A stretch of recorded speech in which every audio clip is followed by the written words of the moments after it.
ابتدا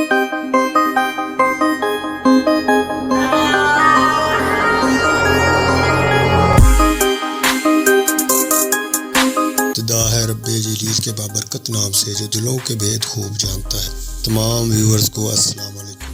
دوستو، آج ہم سیر کرنے والے ہیں اس کنٹری کی جنہیں صاف ستھرا رہنے کا جنون کی حد تک شوق ہے۔ یہ مناکو اور ویٹیکن سٹی کے بعد 23 کلومیٹر چوڑی اور 45 کلومیٹر لمبی دنیا کی تیسری چھوٹی اسٹیٹ ہے۔ گجر خان جتنا چھوٹا سا یہ ملک نیوزی لینڈ کے بعد دنیا کا دوسرا بڑا بزنس فرینڈلی کنٹری ہے۔ حکومتی ریٹ پر سختی سے عمل کیا جاتا ہے۔ کوئی بھی گورنمنٹ کی طرف سے اگر آرڈر آئے تو اس کو فوری طور پر سب لوگوں کے لیے ماننا لازم ہوتا ہے۔ یہ دنیا کا واحد کنٹری ہے جس کی 92% آبادی اپنے گھروں کی مالک ہے، اور یہ گھر حکومت نے خود بنا کر دیے تھے۔ تمام شہریوں کے لیے ملٹری سروسز لازمی ہیں، چنانچہ اگر آبادی 6 ملین ہے تو فوج بھی اتنی ہی ہے۔ یہاں کے لوگ بہت ایماندار ہوتے ہیں، اپنے 5 پیسے بھی نہیں چھوڑتے، اور اپنے 10 پیسے اگر دینے ہو تو وہ بھی واپس کریں گے۔ یہاں سال کے 365 دنوں میں سے 170 دن بارش ہوتی ہے، یعنی ہر دوسرے دن بارش ہوتی ہے۔ انہوں نے مچھروں کی ایک ایسی قسم تیار کر رکھی ہے جو مچھروں کی نسل کشی کرتی ہے۔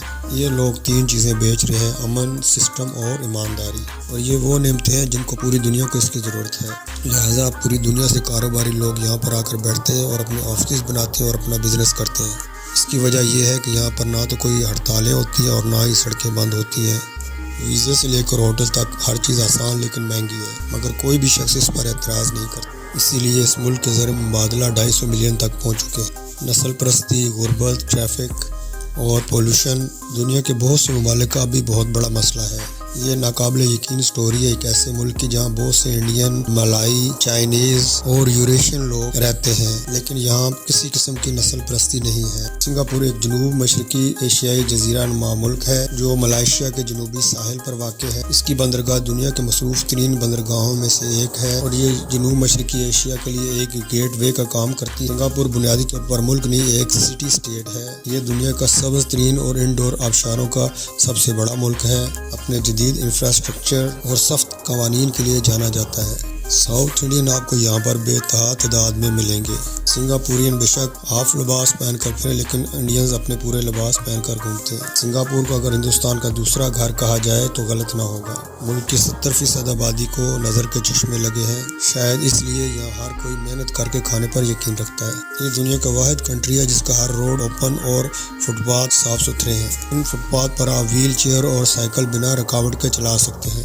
ان کی سڑکیں سمارٹ روڈز ہیں، ان پر ڈھونڈنے سے بھی سپیڈ بریکر نہیں ملتا۔ سنگاپور کوالٹی آف لائف میں سوئٹزرلینڈ کے بعد دنیا میں دوسرے نمبر پر آتا ہے۔ یہاں پر اگر کسی آفس میں چلے جائیں تو لوگ آپ کی بھرپور مدد کریں گے اور ہر طریقے سے آپ کا کام کرنے کی کوشش کریں گے۔ یہاں پر کرپشن ایک جرم مانا جاتا ہے۔ یہ لوگ گرینری سے بہت پیار کرتے ہیں، اس لیے ہر عمارت اور ہر چھت پر پودے لگاتے ہیں۔ اگر 70 منزلہ عمارت بھی ہوگی تو اس کی چھت پر بھی پارک ہوگا۔ ان کا بوٹینک گارڈن 150 سال قدیم ہے، اور یہ عالمی ثقافتی ورثہ بھی ہے۔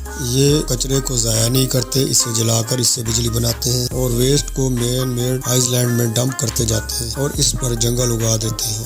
ان کے پاس زمین کم ہے، لہٰذا یہ فیکٹریاں بھی مال کی طرح افقی بناتے ہیں۔ کوکا کولا کا پلانٹ بھی زمین سے آسمان کی طرف ایک کیپسول کی طرح ہے، اور یہ کسی بھی زاویے سے فیکٹری دکھائی نہیں دیتا۔ اس ملک میں آپ کو ڈسٹ بن کہیں بھی نظر نہیں آئیں گے، کیونکہ انہوں نے اس لیول تک لوگوں کی تربیت کر دی کہ وہ کچرا زمین پر یا کسی عام جگہ پر نہیں پھینکتے۔ اگر کوئی شخص یہ غلطی کر بیٹھے تو پولیس اسے فوراً گرفتار کر لیتی ہے، اور اس کے بعد اسے $300 جرمانہ بھی ادا کرنا پڑتا ہے۔ یہی وجہ ہے کہ سنگاپور دنیا کا صاف ستھرا کنٹری بن چکا ہے۔ سنگاپور میں مشہور سنگاپور زو اور آرچر روڈ مشہور ہیں۔ یہاں پر جدید ٹیکنالوجی استعمال کرتے ہوئے اونچے اور شاندار ٹاور قائم کیے گئے ہیں، اور آپ کو کہیں بھی کوئی بھی پرانی بلڈنگ نظر نہیں آئے گی۔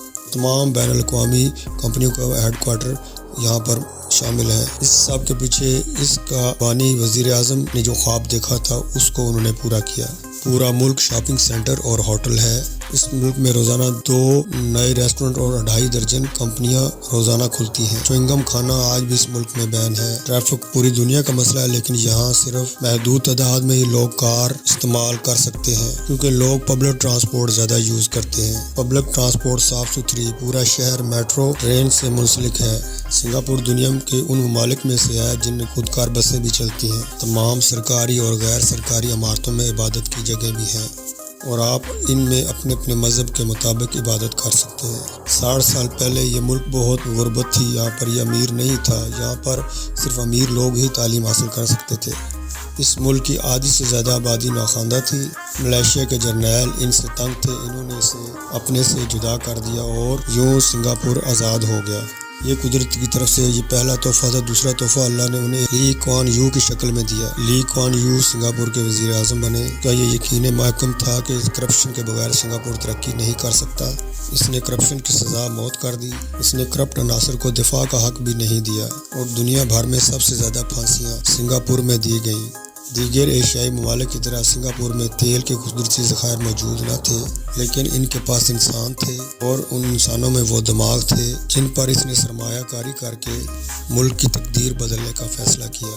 پھر سنگاپور نے اتنی محنت کی کہ پوری دنیا کو حیران کر دیا۔ سب سے پہلے سنگاپور میں گھروں کی کمی تھی اور لوگ بے روزگار تھے۔ لی کوان یو نے یہ دونوں مسئلے حل کر دیے، لہٰذا اس نے ہاؤسنگ سیکٹر پر خصوصی توجہ دی۔ اس سے ملک میں بہت سے روزگار کے مواقع پیدا ہوئے۔ اس نے ایسی مصنوعات تیار کرنے کے لیے صنعتیں لگائیں جن کو برآمد کیا جا سکے۔ تعلیم اور ہنر پر خصوصی توجہ دی۔ سنگاپور کے تعلیمی ادارے نہ رہے بلکہ یہ ہنرمند لوگوں کی فیکٹریاں تھیں، لہٰذا جہاں ایک طرف لوگ 96% تعلیم یافتہ ہو کر نکلتے، وہیں یہ ہنرمند بھی ہوتے تھے۔ بیوروکریسی کو دنیا بھر سے زیادہ تنخواہیں اور مراعات دی گئیں۔ چن چن کر ایماندار اور اہل لوگ دنیا بھر سے واپس لائے گئے اور اہم عہدوں پر تعینات کر دیے گئے۔ یہاں تک کہ ایئرپورٹ کو ڈیولپ کرنے کے لیے کراچی سے ہنرمندوں کی صلاحیت سے استفادہ کیا گیا۔ لی کوان یو کا اتنا قانون کا خوف تھا کہ لی کوان یو کے 1.5 درجن منسٹر اور بیوروکریسی نے کرپشن کے الزام کے بعد خود کشیاں کر لیں۔ لی کوان یو نے پوری قوم کو تہذیب بھی سکھا دی اور کرپشن کا بھی جڑ سے خاتمہ کر دیا۔ ان کے ملک میں صفائی سے مراد 2 چیزیں ہیں، ایک تو جسمانی صفائی اور ماحول کی صفائی اور دوسری کرپشن کی صفائی۔ اس ملک میں اب کرپشن کو بالکل برداشت نہیں کیا جا سکتا۔ ہاتھوں کی صفائی کو قانون بنا دیا اور تھوکنے پر پابندی لگا دی گئی۔ سنگاپور دنیا کا واحد ملک ہے جہاں آج بھی اگر آپ کسی جگہ تھوکتے ہیں تو آپ کو سزا ہو سکتی ہے اور آپ کو ساتھ جیل کی ہوا بھی کھانی پڑے گی۔ ملک میں ہر قسم کے احتجاج پر بھی پابندی ہے تاکہ سڑکیں، گلیاں اور بازار ہر وقت کھلے رہیں۔ سنگاپور میں نسلی امتیاز کا خاتمہ کر دیا گیا جس سے ملک میں امن قائم ہو گیا۔ لی کوان یو نے پورے ملک میں انفراسٹرکچر کا جال بچھا دیا۔ صاف پانی حکومت کی ذمہ داری قرار دی گئی، لہٰذا حکومت تمام جگہوں پر صاف پانی کی سپلائی پہنچاتی ہے اور نل کا پانی اتنا صاف ہوتا ہے کہ آپ اسے آرام سے پی سکتے ہیں۔ جلتی ہوئی فالتو لائٹ اور جلتا ہوا چولہا گناہ سمجھا گیا۔ یہی وجہ ہے کہ آج اس ملک میں نہ بجلی اور گیس دونوں کی لوڈ شیڈنگ نہیں ہوتی۔ لی کوان یو نے اپنا ملک پوری دنیا کے بزنس مینوں کے لیے کھول دیا اور کوئی کہیں سے بھی آ سکتا تھا اور ملک میں کام کر سکتا تھا، بس ایک شرط تھی، اس کے پاس پیسہ اور تجربہ ہونا چاہیے۔ چائنا کے پرائم منسٹر نے لی کوان یو سے ملاقات کر کے کامیابی کے اور ہنرمندی کے گر سیکھے اور انہیں اپنے ملک میں جا کر اپلائی کیا اور ایک کامیاب معاشی ماڈل کو فالو کر کے دنیا کی عظیم معاشی طاقت بن گیا۔ چین اور سنگاپور دونوں ملکوں کی ترقی اور خوشحالی اس بات کا ثبوت ہے کہ جب تک کسی ملک کا نظام صاف، شفاف اور انصافی نہ ہو اور قانون کی حکمرانی نہ ہو، جہاں پر میرٹ کو ترجیح نہ دی گئی ہو، وہ ملک کبھی ترقی نہیں کر سکتا۔ اور 20 سال بعد سنگاپور دنیا کا کامیاب اور تیزی سے ترقی کرنے والا ملک بن گیا۔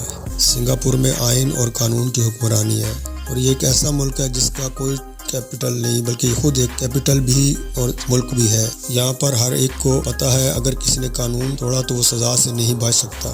سنگاپور اور فن لینڈ دنیا کے بہترین تعلیمی نظام میں شمار ہوتے ہیں۔ سنگاپور تعلیم پر $20 ارب خرچ کر رہا ہے۔ اعلیٰ تعلیمی قابلیت کے باعث یہ خود ہی کما رہے ہیں اور ملک کو بھی کما کر دے رہے ہیں۔ وہ آج اپنے ملک کی معیشت کو اتنا عروج پر لے گئے ہیں کہ آج 719 مربع کلومیٹر پر پھیلا یہ ملک $701 ارب کی برآمدات کرتا ہے، یعنی اس کا فی کلومیٹر $1 ارب کی برآمدات کرتا ہے۔ اس ملک کا پاسپورٹ دنیا کا اسٹرانگسٹ پاسپورٹ ہے۔ اس ملک کا ایئرپورٹ دنیا کا نمبر 1 ایئرپورٹ ہے جس میں انڈور پارک، سوئمنگ پولز تک بنے ہیں۔ سنگاپور ایئر لائنز کا شمار اس وقت دنیا کے بہترین ایئر لائنز میں ہوتا ہے۔ اس ملک کا اپنا دفاعی نظام ہے۔ بہترین لوکیشن کی وجہ سے سنگاپور دنیا کا ٹریڈ سینٹر بن چکا ہے اور خوبصورتی کی وجہ سے ٹورسٹ کی جنت مانا جاتا ہے۔ یہاں بہت سے لوگ ایک سے زیادہ زبانوں پر عبور رکھتے ہیں۔ مالے، انگلش اور تامل سنگاپور کی قومی زبان میں شامل ہے۔ سنگاپور میں سب سے زیادہ بولی جانے والی زبان انگریزی ہے جو تعلیم، کاروبار اور حکومت کے لیے بنیادی زبان کے طور پر استعمال ہوتی ہے۔